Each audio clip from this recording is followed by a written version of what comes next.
Hey guys, welcome to the rollout. I am Linsay Rousseau. And I'm Genevieve Marie. Hello and welcome. Hey, and of course, we are powered by Culture Slate. And so if you like what you're watching, head on over to cultureslate.com and please check out our Patreon and support that. And if you want more of this video, Jen, what can they do?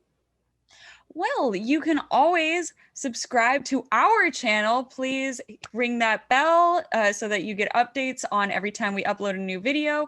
We will be uploading every Friday at noon Pacific. Awesome. Well, you guys, we are so excited for you to be joining us. We have a really fun episode today, which I will let Genevieve explain. But first, let's bring in our guests. We have the amazing Amber Hope and Sarah Blandy joining us today. Yay! Guys, thanks for having us. Yeah. Why don't you real quickly just tell us a little bit about yourself? Sarah, let's start with you. Sure. So I do voiceover and I'm a game audio producer. So that's kind of the shtick. That's the shtick. And Amber. Hey, I'm the CCO and ex-game developer for Culture Slate and a huge gamer. So I'm glad to be here. Thanks for having me. Sweet. All right. Well, Genevieve, why don't you just kick us off? Like, why are we here with all these amazing video game women?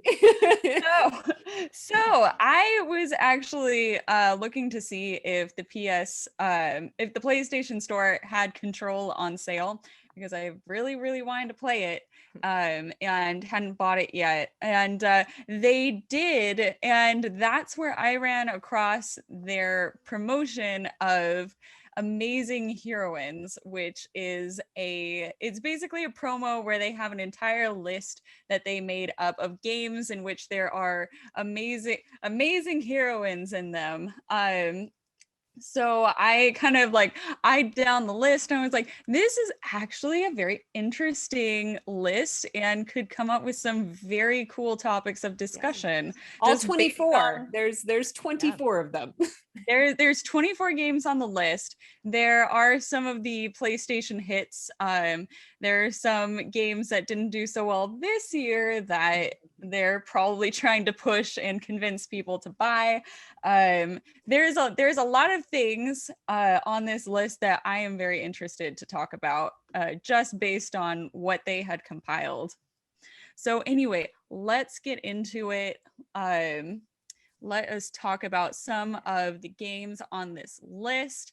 Of course, there is my favorite, and probably a lot of other people's favorite, Horizon Zero Dawn. That one is a mainstay, I feel, and it is the first on their list. Yeah.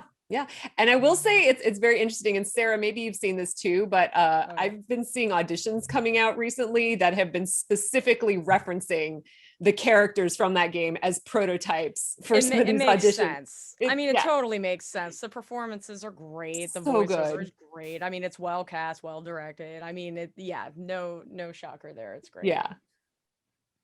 Right. So that one was the first on the list. The second, actually, funny enough, is Control. And I think and the list isn't alphabetical, by the way. No. Obviously, we're going. And I wonder if it even is in order.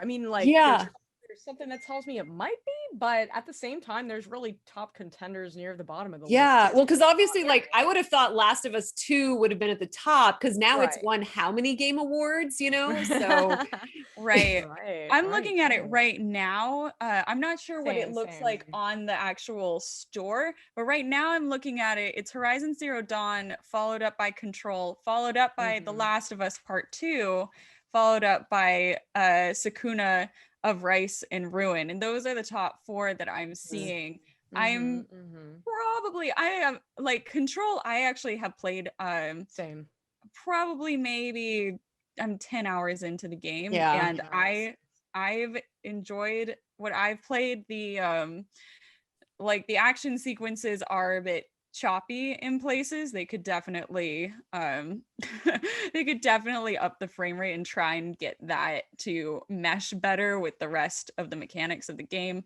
But I really enjoyed the story so far. I think the reason why it's number 2 is because it is 40% off. That's a good reason. And also you see Horizon Zero Dawn is $19.99 compared to Last of Us 2, which is $59.99. Not obviously no judgment there. One game is a little older. Yeah, but I do wish I knew if this were like, what is the order, or if it's just, maybe it's based off of sales in general. I mean, it could be. We don't know. But yeah, the Control, I did also play some of it. I didn't finish it, but I've played a good port, like a couple hours, and I will say the story's intriguing, performances are solid. Oh yeah. You know, yeah, like Jessie, the main character, you know, I would think that on this list, she's actually one of the ones that I would define as a heroine, because, you know, she's going to basically try and save the Bureau, save her brother. I mean, it all kind of makes sense in that regard, in my opinion. Yeah, no, I really enjoyed what I played. It's a very interesting game. The story is very, like, it's all about paranatural things, and that's always, to me, that's intriguing. And so it's very like game within a game within a, it's very interesting. The Last of Us Part 2, I actually, being a huge fan of The Last of Us, I have not played that game. Well, I helped work on it. How dare I know, how dare. It's the price point, to be honest. Well, I will say, like, having worked on the game, I was part of the mocap team that helped develop that worked on the game down at Sony Interactive. And I have to say, you know, I've played a little bit of it, but on the production side of things, it was amazing. Like, just seeing these performances, you know, seeing Laura Bailey perform live and all of the work and detail that went into it. Like, I could see it coming together before it even hit the game, and knew, I was like, okay, this is going to be impressive. So yeah, that's it. Yeah, definitely. It's, I mean, yeah, as someone who has played the game and is a fan of the game, you know, there will be elements of the Last of Us 2 that you will like. I mean, it's, you know, it looks beautiful, sounds beautiful. Yeah, like, everybody's performance is great. But yeah, I will say, the first one does hold near and dear to my heart, and there is a part of me that's like, did we need a sequel? And the first one's not on this list, which is also surprising, because I was like, well, Ellie was in the first one, and, you know, we still had amazing female protagonists in the first one. So, you know, like, Genevieve, to your point at the beginning, it's like, okay, how did they compile this list? First of all, there's only 24 games. And if you consider the vast number of games that are in the PlayStation Store, because again, just so if we haven't clarified, these are games that are available in the PlayStation Store. So we're not talking about every console game.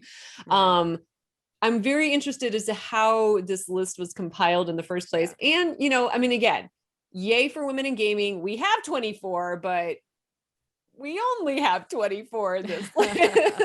So yeah, it is interesting. Yeah, Amber, do you have any thoughts?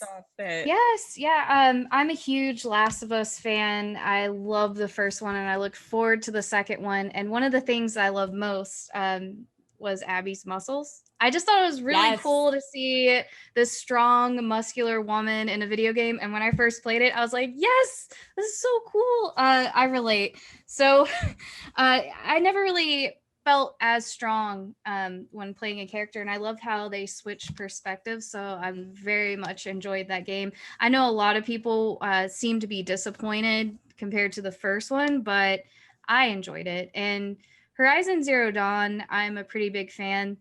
I can't wait for the second one to come out. And I was actually curious what you guys thought about Aloy's personality and her choices. Do you feel that she's lawful good? I had a lot to say about that, actually, because, you know, it just seems like I felt sometimes you're forced to kind of take the options that they choose, and she seems like she's always lawful good.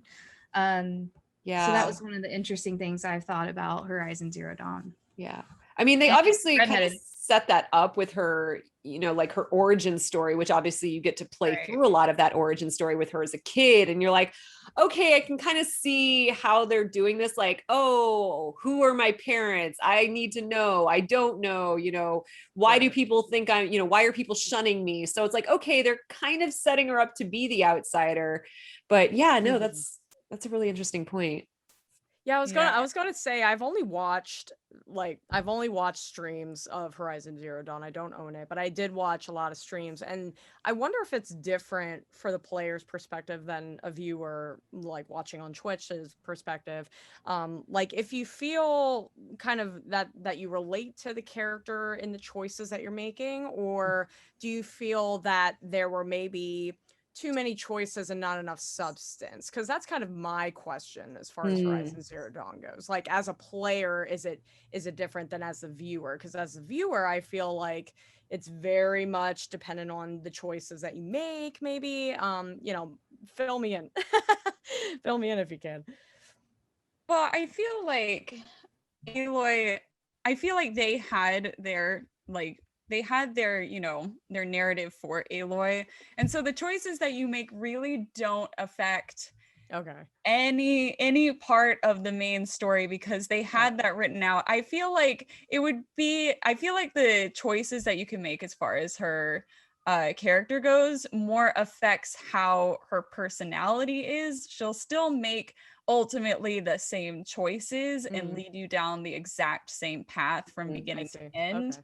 But it depends on like if you want sassy Aloy or lawful good Aloy, or you know, she's or basically like she's, you know, she's tough exterior Aloy. Right. So it more so is defining her personality rather than like her actual inner character, the choices that she will end up making. It's almost like if you had The Last of Us and you had dialogue choices in The Last of Us, but The Last of Us is a very structured storyline to the point of where it is like a movie. It literally basically is like a movie script in which you are led through a movie.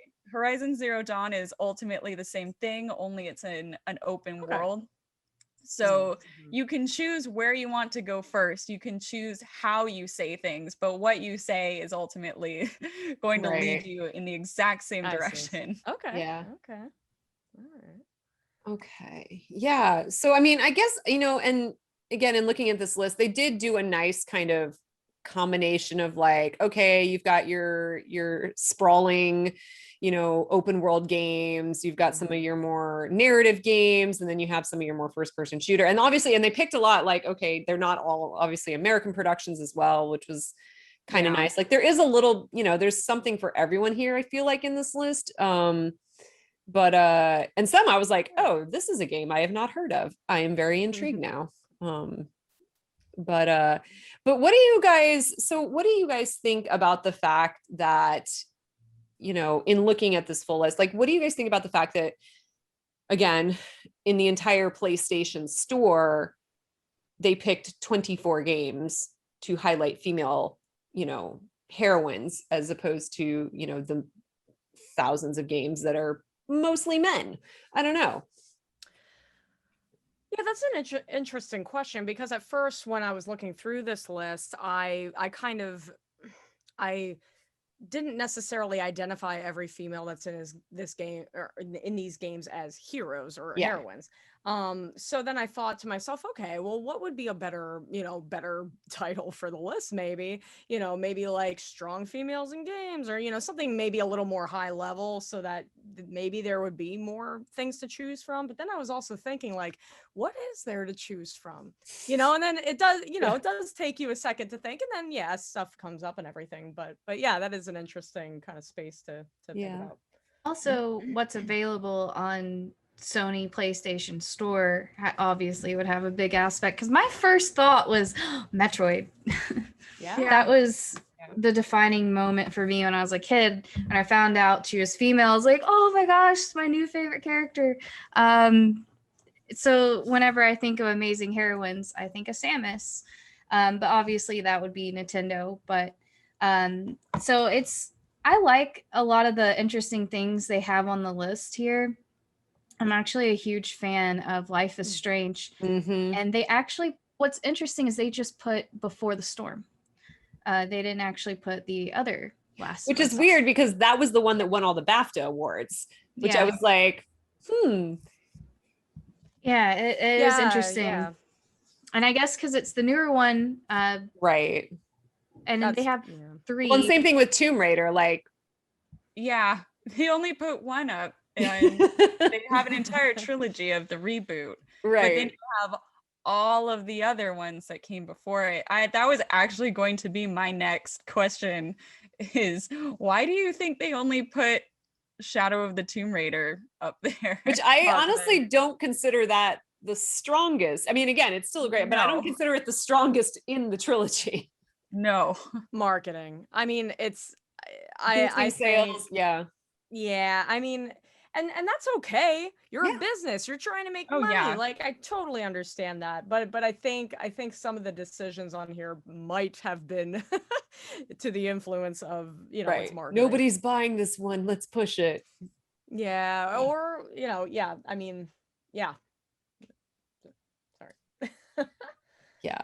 I'm just looking at this list too. Yeah. I know. I actually don't know if they have an That's edition. full price.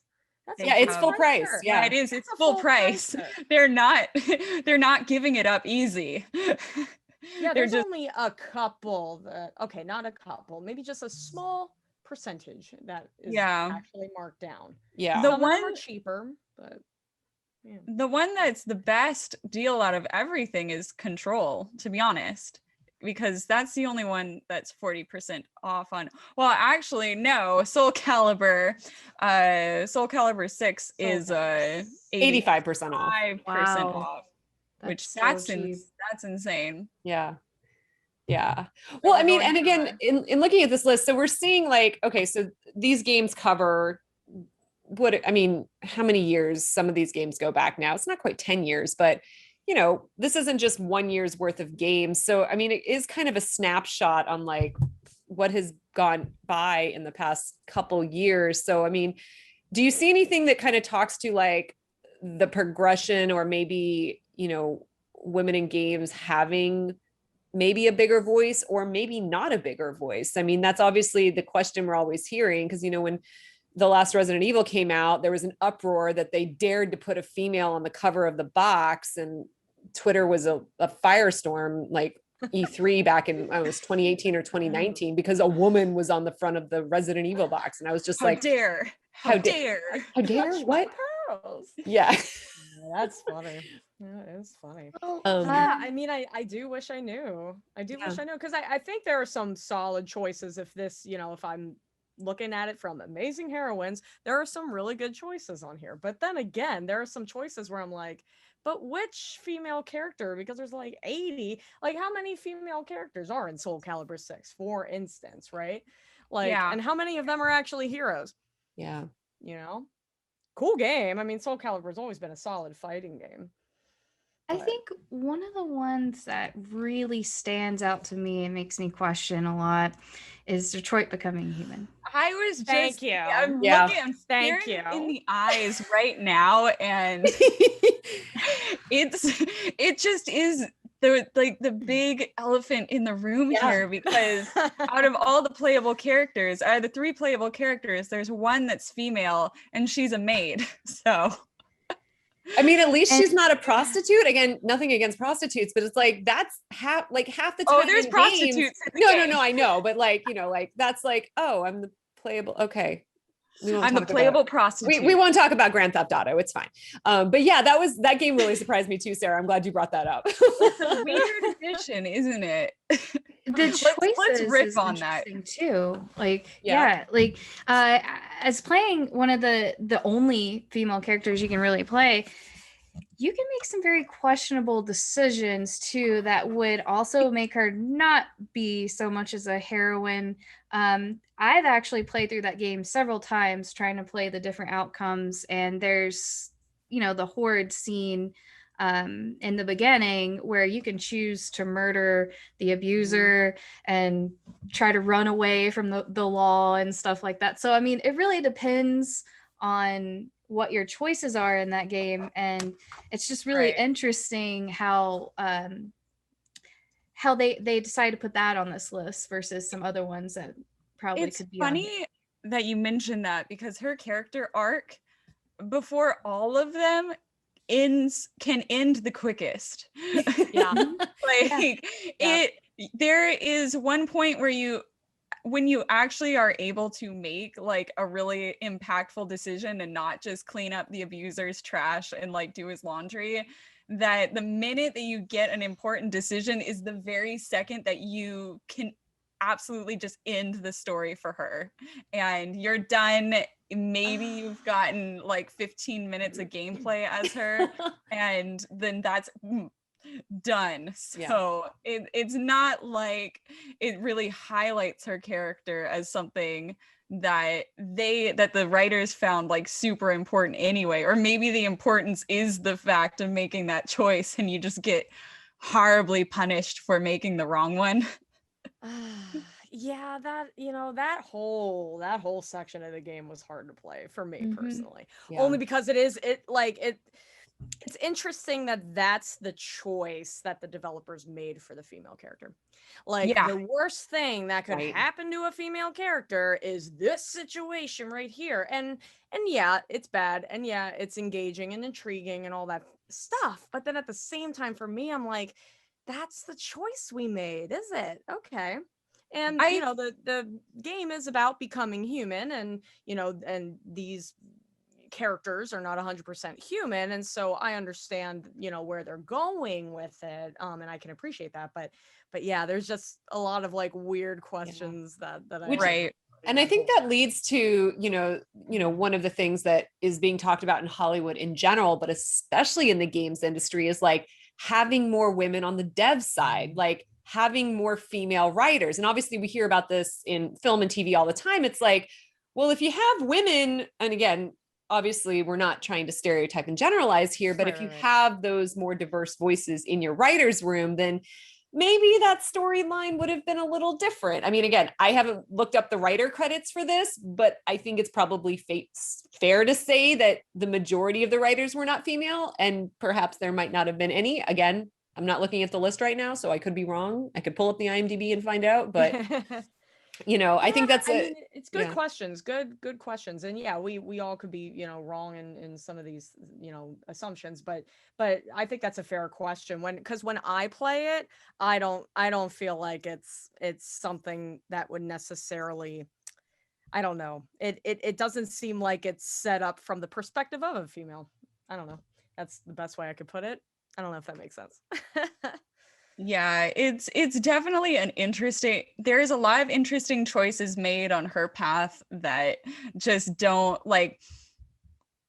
that just one of those choices would have been enough to like solidify like what they were trying to say, but they put at least like 20 like really difficult choices in her path specifically. I also think she's the character that gets put in the most peril, in the most immediate danger, and she also has the least amount of protection as well. Like, she's not a part of the police force like Connor, and she's not a part of a rebel group like, I don't remember what the other guy's name is, but she doesn't have anyone backing her except for herself, and then maybe another character that you can pick up along the way if you play your cards right.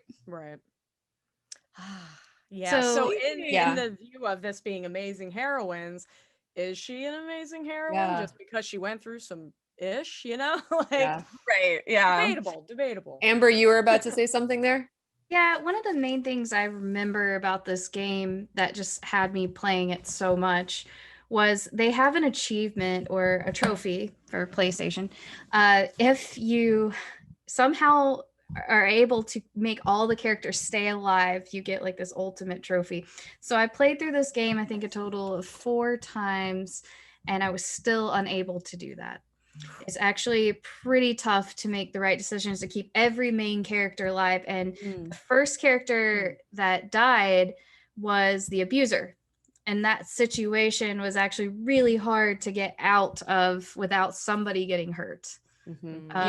So that's what made this game so hard, and it happened to be one of Kara's choices. So again, that's why this one sticks out the most to me on why it's on the list. It's very interesting, and I'm very interested on their choices. Again, going back to the beginning, is how are they organizing this? Like, how did they decide this? Wish we knew. Yeah, right. It's like, hey, Sony, we got a question. Yeah, just reach out to their PR, like, oh, we have a question. Sales, of course. We have thoughts. Yeah. Well, and obviously it comes down to sales. And I mean, and I get, so again, I will give Sony credit that, like, okay, if this is a sales decision, they are trying, I think, you know, in even creating a list that's being marketed as like big, you know, heroines or amazing heroines. It's like, okay, maybe this is Sony realizing, oh, there are female gamers out there. This is hopefully a way to appeal to them. I mean, hopefully it appeals to all genders, because again, anyone who knows me knows I absolutely hate gender division. It drives me up the freaking wall. Right. Boys can play girls can play boys, and everything in between. Just play and have fun. But I will give Sony credit for even creating this list. To perhaps, you know, this is recognition that the female gamers have always been a big, not necessarily huge number, but there's always been a strong, you know, number of them. And I think, especially with COVID, that's just expanded exponentially. I mean, I obviously don't know what the statistics are on how many female gamers there are, but, you know, kudos to them for at least doing this. Right. Agreed. I mean, it does actually shine a light, and it even gets you thinking about like the things that they didn't include as well. It shines a light on how many like A-list games have come out in recent, in recent years that actually do have female protagonists, or, you know, at least strong female characters within them that aren't absolute shite. Overwatch.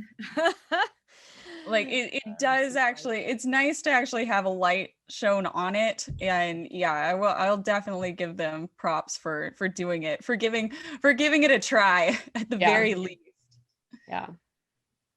Agreed. I would be absolutely remiss if we didn't talk about difficult storylines and difficult, like, and not necessarily choices, because this one isn't a choice-based game, but like a difficult storyline and heroine to play. And it's one of my personal favorite games is Hellblade: Senua's Sacrifice. That is a dark, I think that's one of the darker games that I have played in a long time.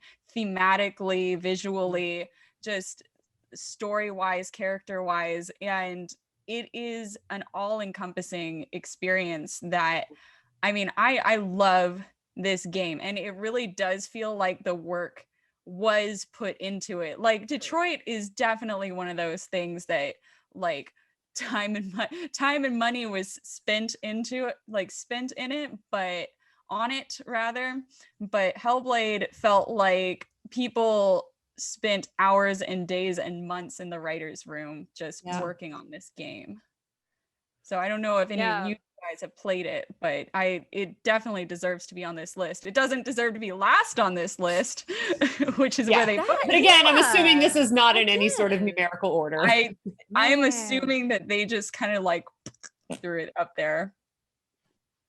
Well, I think it's appropriate for the list because, you know, basically she's her own hero. Right. Yeah. Like it's not necessarily that she's saving the world and, you know, all the evil in the world and she's the hero, you know, getting on top of that. It's like she's her own hero in basically accepting a loss. And I think that, you know, I think that's really cool and an interesting way of putting it, that she's a heroine. Yeah. Amber, do you have any? I have not played this, but I actually just added it to my list to try it out. I was reading the description. I was like, this sounds really good. Yeah. And I missed out on it too. It's so unique. My psychosis. That's interesting. It's my go-to game to gift to people for birthdays or Christmas if they don't already have it. It's my go-to that I'm just like, here, you should have this. You should try this. Just play this. It's a selfish gift because then I get to talk about it afterwards. But it is very much definitely worth it. And it really isn't that long. So if you have somebody that does not like open world or does not like really long games, this one clocks in about probably as long as the first well, actually, it's probably shorter than the first Last of Us, but it's very contained. It clocks in at about the same number of hours, so you can just like put a period on it.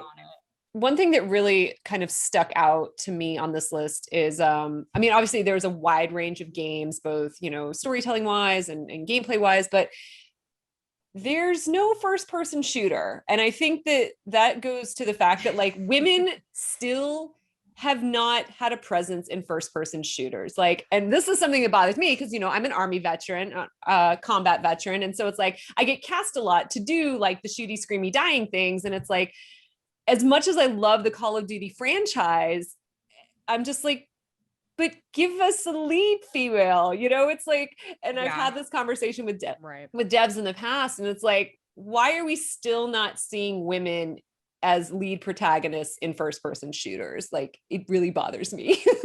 Sarah, you have thoughts. Well, because like one of my all-time favorite games is Overwatch, and I was like, why is Overwatch not on this list? It's like blows my mind. I was like, it's literally a game about Overwatch, which is basically a heroic organization trying to save the world. And it's like, why didn't it make it to the list? I mean, who knows? Again, marketing, sales marketing. And I get it. And I know that they're gearing up for Overwatch 2. I get it. But it's like, dang, that's a game full of rich characters and it's a first person shooter and I'm obsessed with it, obviously. And it's just, as is so many people. I mean, it's like one of the biggest esport games out there. So it's so good. And it has very good characters. And so, but then to piggyback off of what you were saying, with Call of Duty, very fun game, very fun. Like, I love the story mode primarily, to be honest, because of the, I'm biased, voiceover, mocap, all that. But you're right. Where are the badass chicks in Call of Duty? You know what I'm saying? Absolutely. I agree with you. Yeah, I mean, that really is actually crazy to think about because I don't see why. I mean, there is a market for it out there. I just don't know if it has been like hammered home to the people that they can actually make money off of it. Well, and it's interesting because they say women, so they, looking at the statistics, they say women tend to be more the social gamers, like they're playing, on their phones and their tablets and all of that, more so than consoles.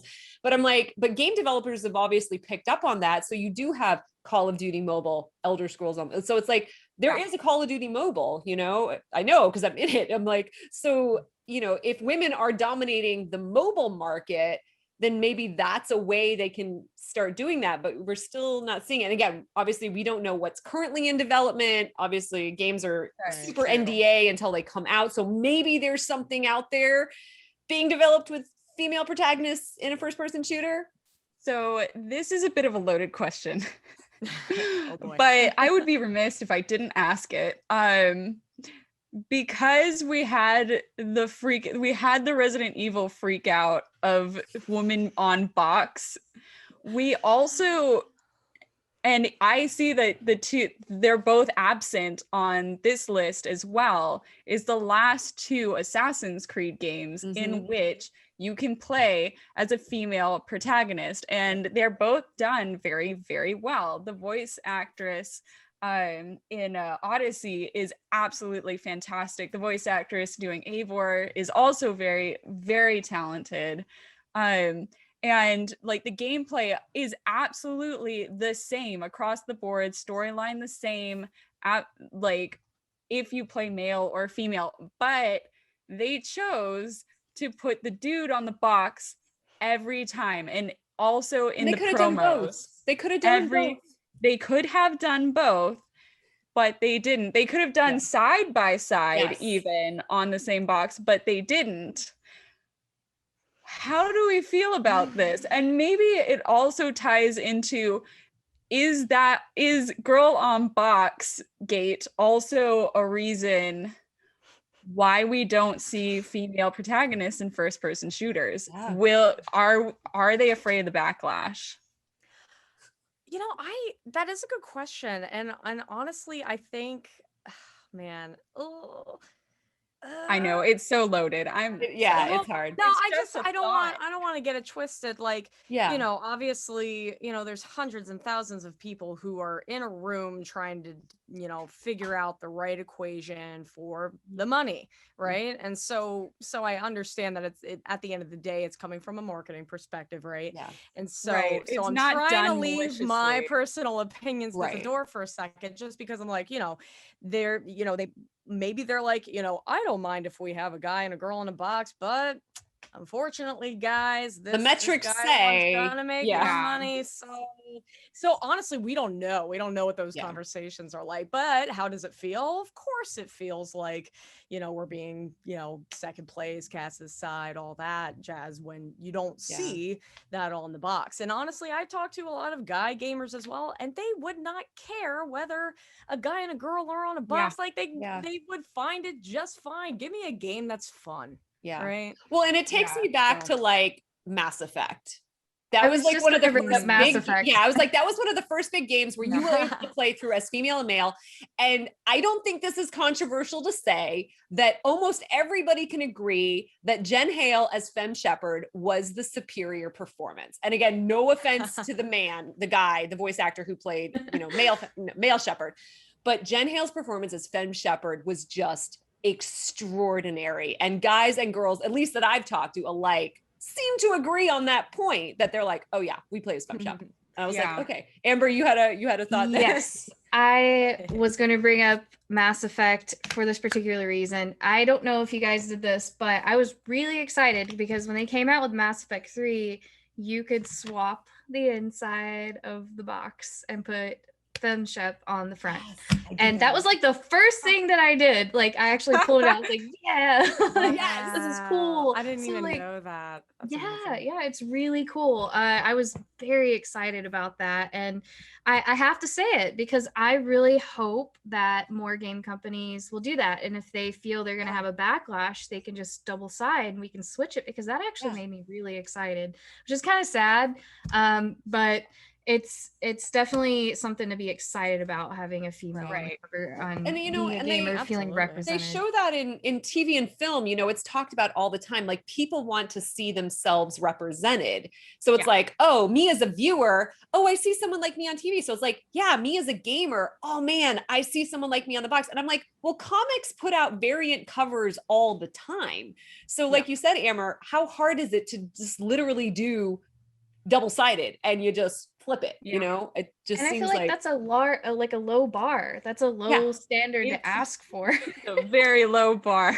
But it brings a lot of joy. So to all the game devs, to all the game producers out there, to the marketing team, let's give us some double-sided covers that we can switch. So there you go. So you can please and hopefully not piss off too many people. Or just take the characters who are the main characters of the friggin' game and put them on the front. Put them all on the cover. On the box. Good Lord.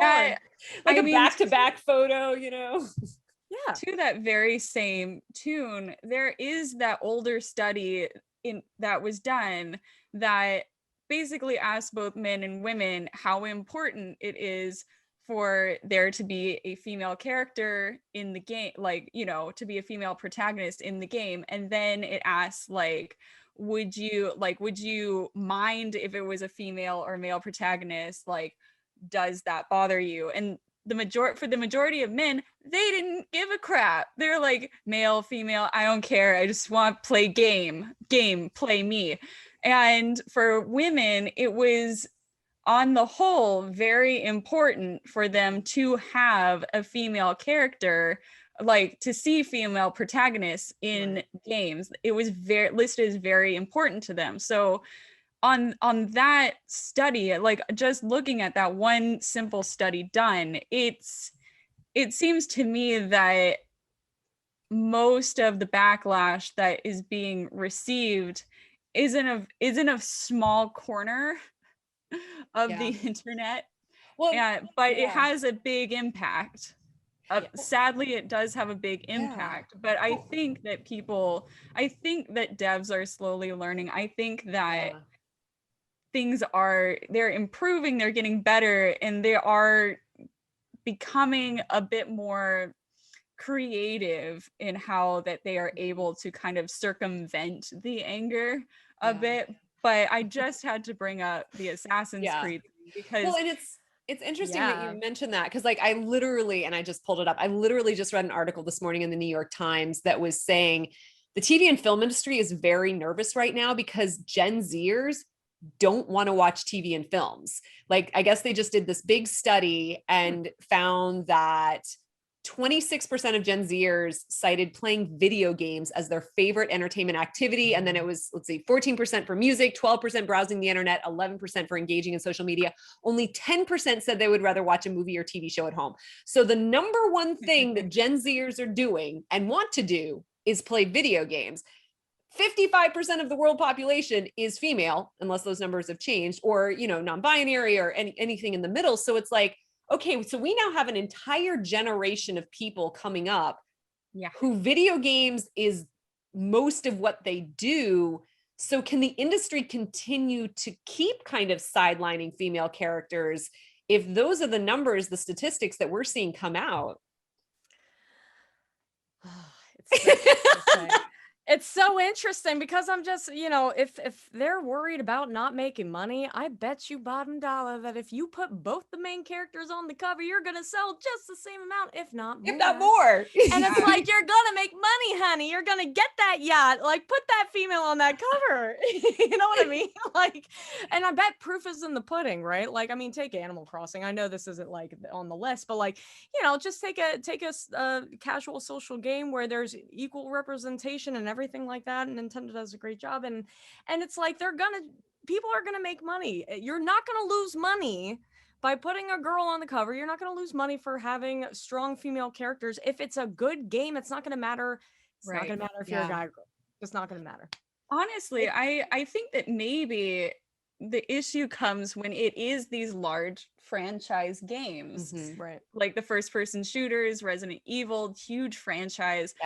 I mean, like the one-offs, I thought The Last of Us was going to be a one-off, so I'm just going to put it in there. But I mean, The Last of Us Part 2 is Ellie on the cover, so anyway. But the one-offs like Horizon Zero Dawn, obviously that's also getting a sequel because of its success. Control, The Last of Us. Here we have Mirror's Edge, Hellblade, all of these one-off games that do have female protagonists. Tomb Raider obviously has a woman on the cover, because who else are you going to put on the freaking cover if you only have a female protagonist? Well, and Tomb Raider continues to be voted, like Lara Croft is continuously voted like the number one female character in games. In general. And the latest Tomb Raider games have gotten amazing reviews across the board. It was good storytelling, it was great voice acting, it was great voice direction, all of that. Also females in the writer's room. Well, exactly, what we touched on earlier. I mean, like the Tomb Raider games, that franchise is that's pure freaking gold. Like, I don't care how exhausted the storylines or like the concept of being a female Indiana Jones. I was just about to say that. You read my mind. Yes. That is forever, just because of the legacy that game has with gamers, with people who have been there since ground zero, like since games were games, since you had to fight that tiger, that first encounter with that tiger, it was done. So a topic you brought up earlier, I want to go back to was you were talking about progression and degression. Tomb Raider is one we can talk about when it comes to that. It definitely has progressed. It was aimed more at males in the beginning, and I appreciate the progression. I mean, we can talk about the character body. design. Yeah. Yes. She went from like double E's and booty shorts to, well, practical clothing. Adventure clothes. Yeah. Yeah, Survivor. It's believable. It's more accurate. Relatable, accurate. Yeah. Yeah. And that brings me to want to also mention that this is Amazing Heroines. It's aimed at both genders. And there's a lot of males that look up to heroines, and I like to bring that up. And I wanted to bring up Fallout because that's another game that I notice a lot of males will actually play the female character, and that's mostly because of the perks, the daddy's girl perk. But it's interesting also thinking about this, how many males feel inspired playing this also, because I know males also look up to females, which is progression in our society, which I very much appreciate. And seeing that on here, thinking of Tomb Raider and how far we've come with how women are portrayed in the media. Yeah. Well, I mean, and obviously it's not on this list, but like the other comparison I can see like with Tomb Raider is like Sonia Blade.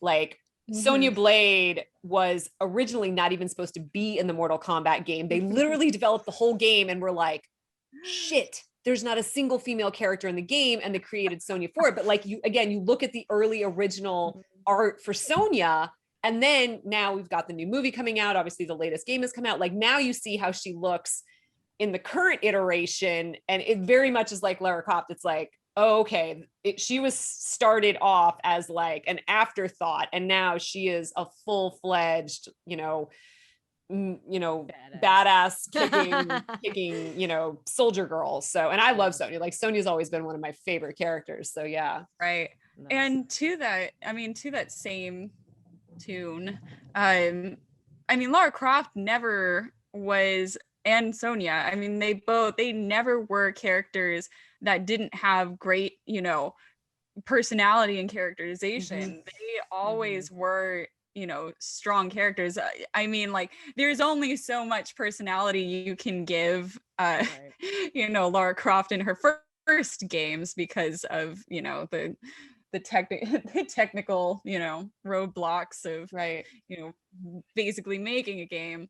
But I actually need to talk about one game that is on here that I love it. I absolutely love this game. But I can't really look somebody in the eye who hasn't either played it or played it all the way through without questioning why they have played the game or claim to like the game. And it is Nier Automata. Nier Automata is perhaps one of the most cited female characters. 2B is one of the most cited female characters that we see online in fan art, in cosplay. I mean, I cosplay 1,000 iterations of 2B and of A2, and there are people that like will I'll see at conventions, people walk around like anime conventions and they point to like a 2B poster and they're like, oh, there's that ninja maid again, and there she is again. I don't know who she is or where she's from, but she's sexy, so I'm gonna buy that poster. And the outfit is something very like, anime is kind of cursed in the way that you can have very strong, interesting female protagonists, but the way that they're presented, both physically and what they're wearing, is also very distracting a lot of the time. JRPGs are the video game version of that, and obviously I include that to mean like Korean games, Japanese games, all that. Because like I have done quite a few JRPGs, and like you go in for the sessions, I record the characters, and I'm like, oh, this is a pretty badass girl. And then the game comes out and I'm like, that's who I played? What? And again, kudos to them having, and anime and JRPGs do tend to have a lot of female characters, but like you said, like I did Exos Heroes, and one of the main characters I played was Janai, and you pull up the recording I did for her was great, but then like you pull up the character art and I was like, oh, that's what she looks like. Huh. Right. Because in Nier Automata, if you're A2, you're fighting in booty shorts and high heels, Right. and very little else. And very, very long hair. She cuts it off at one point, thank God. But she has this like long hair that goes to her mid back. If you're playing as 2B, you're playing in a in a dress with a short skirt with hooker heels on that go their thigh highs with thigh high stockings underneath them, but you can also do like flips and like skid across the ground. You can jump incredibly high because you are an android. They're all androids in the game, so you can do all these crazy acrobatics and stuff, but you're doing them all in 6-inch heels, and you just gotta wonder. Well, it goes to like what Grace Kelly said back in the golden age of Hollywood. I can do everything he can do backwards and in heels. So it's like, you know what? Maybe there is something to say like, well, she's doing all these badass moves and she's technically, you know, at a disadvantage with what she's wearing. Right. Well, and also, go ahead. Sorry. I was just gonna say also she's a soldier robot, like she's a soldier android made. And maybe this is where the explanation comes in. She was made by humans. So to be a soldier, to fight for humanity. So maybe the proof is in the pudding. Maybe that is why she looks the way that she does. But I would be so remiss, and I do love this game, and the story is so intense and so interwoven and wonderful. It just kind of opens up like a blooming flower. It's great. However, to see it on the list in juxtaposition to like, you know, Lara Croft as she's dressed now, and then you go over and you're like, oh, you got this, like, if I can borrow Curio's word for it, sexy ninja maid. Yeah, it's true. Well, and then because then you've got all your post-apocalyptic heroines, you know, The Walking Dead, and of course Resident Evil, and you know, and of course we're getting new. Jill Valentine, let's talk about her. I mean, she's right up there with, you know, Lara Croft and Sonia Blade. It's like she goes back to OG times when the game devs were doing the voiceover. And now, you know, everyone's so excited that she's making an appearance in the latest iteration and the TV show. So it's like, that's another beloved female character, I think loved across all genders. I think I'm safe in saying that. I would probably think that too. Yeah. Absolutely. You are most safe. Yeah. And she goes from mini skirt to pants to like full on riot gear at one point. Actually. Yeah. When she takes over Raccoon. Yeah. I was gonna say, kind of to take what both of you said into account, as far as Nier Automata, you know, it's also a genre thing, right? So with Nier, like, you know, it's your JRPG in a way, obviously, like third person action, and when you have like that, I think that game, from what I've seen, the art style is very clinical in coloring.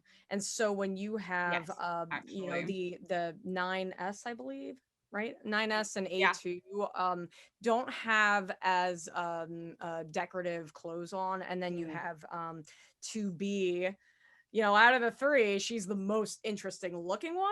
So I think like then, you know, she kind of sticks out like a sore thumb to me, at least when I see it. I'm like, oh, like, who's that one?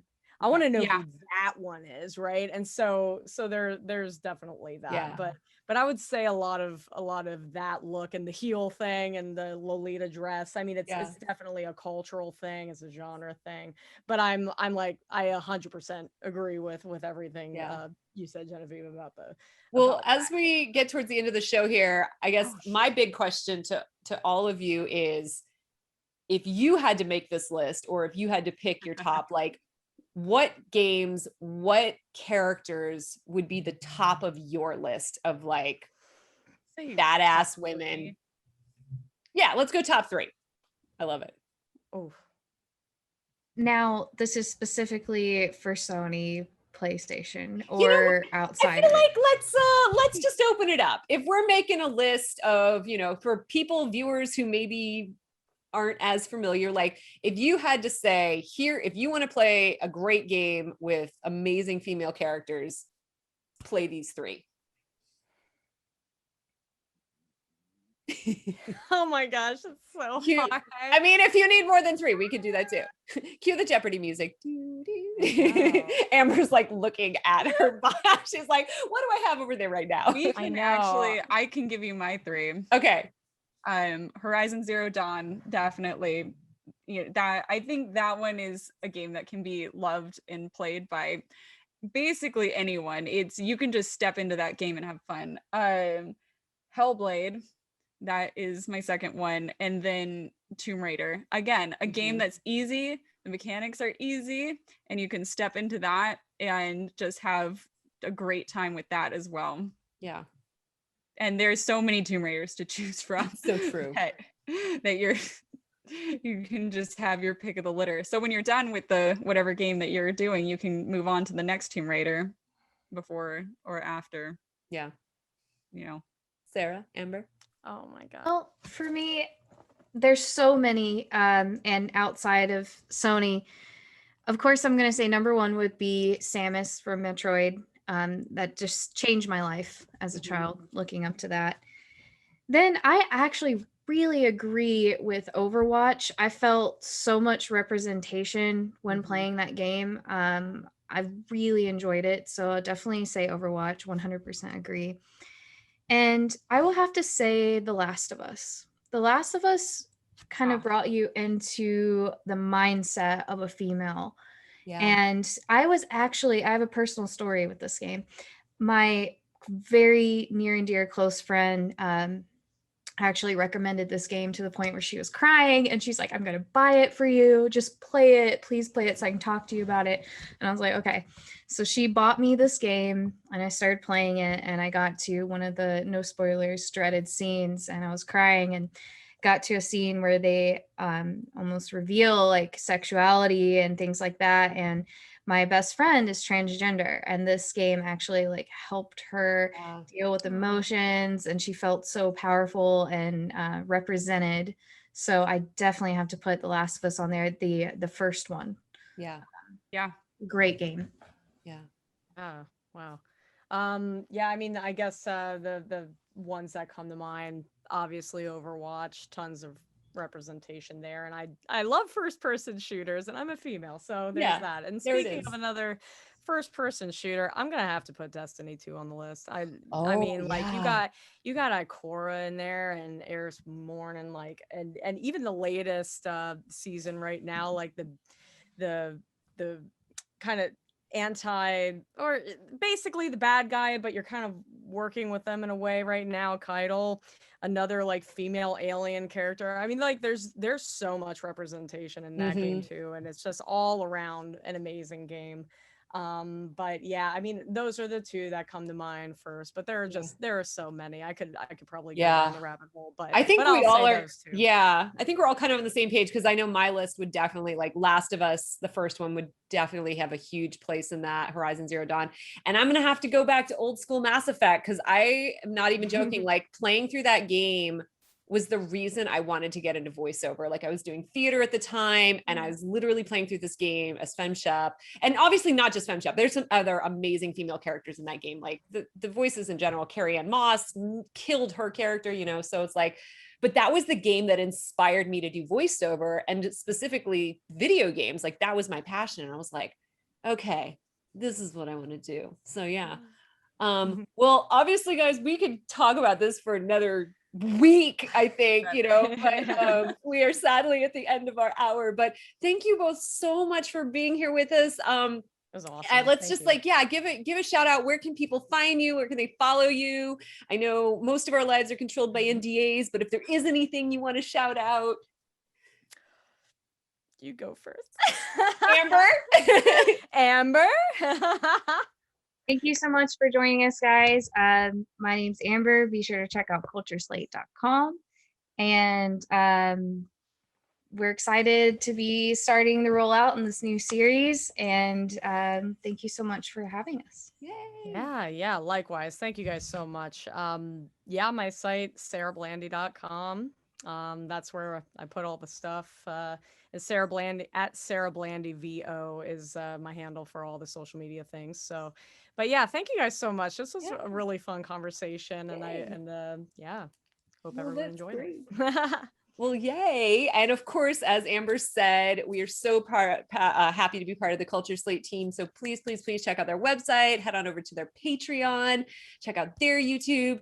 Genevieve, how can they keep finding us here? Yes, you can follow us here at The Rollout. We are powered by Culture Slate. So please, if you like what you see here, subscribe to us, press that like button, leave a comment down below. We'd love to hear what you guys have to say about some of the games that we mentioned. Give us your opinions. I want to hear them all. And also remember to click that bell so that you get notifications every time that we upload on Fridays at noon. Pacific All time. right. We will see you all next week. Bye. Yes, bye. Bye, Thank you. guys.